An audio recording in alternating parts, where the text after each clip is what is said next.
అందరికీ నమస్కారం. మన ఈ మధ్య నిజామాబాద్లో మేము సంక్రాంతికి వస్తున్నాం ఈవెంట్ చేయడం జరిగింది. అది నిజామాబాద్ పట్టణంలో ఫస్ట్ టైం.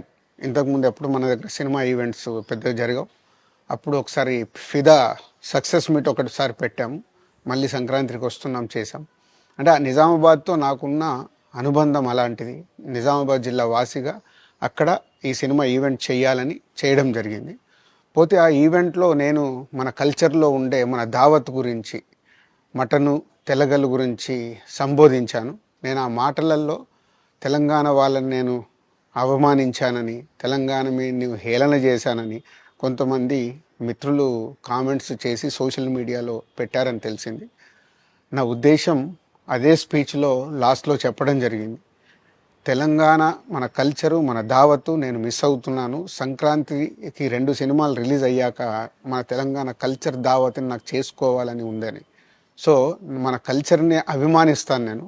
అదే అర్థం చేసుకోకుండా దాన్ని కొందరు సోషల్ మీడియాలో రాద్ధాంతం చేస్తున్నారని తెలిసింది. నిజంగా మీరందరూ ఆ మాట వల్ల ఏదైనా హర్ట్ అయి ఉంటే నన్ను క్షమించండి. ఎందుకంటే నా ఉద్దేశం అది కాదు. ఎందుకు చెప్తున్నానంటే, నేను నిజామాబాద్ జిల్లా బాన్సువాడలో ఫిదా అనే సినిమా షూటింగ్ చేసి ప్రపంచవ్యాప్తంగా ఆ ఫిదా సినిమా ఎంత అప్లాజ్ వచ్చింది, భానుమతి క్యారెక్టర్కి, మన తెలంగాణలో ఉండే కల్చర్కి, ఆ సినిమా ఎంత ఒక ఫ్యామిలీ ఎమోషన్స్కి ఎంత విలువ ఇస్తామనేది చెప్పడం జరిగింది ఆ సినిమాలో. అది ప్రపంచవ్యాప్తంగా ఫిదా సినిమా ఎంత పెద్ద హిట్ అయిందో మీ అందరికీ తెలుసు.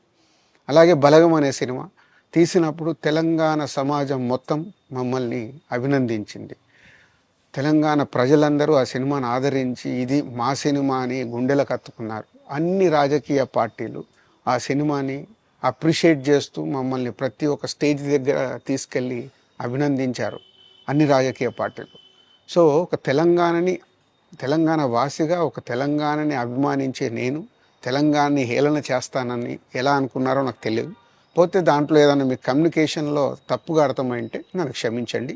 మీ మనోభావాలు ఆ కొందరు ఎవరైతే దెబ్బతిన్నాయని అనుకుంటున్నారో వాళ్ళందరికీ నా విజ్ఞప్తి, మీ మనోభావాలు దెబ్బతింటే నన్ను క్షమించండి. ఇప్పుడు నేను ఒక సినిమా ఇండస్ట్రీ ఫెటర్నీ నుంచి ఎఫ్డీసీ చైర్మన్గా అయ్యాను. సో మీ అందరికి తెలుసది.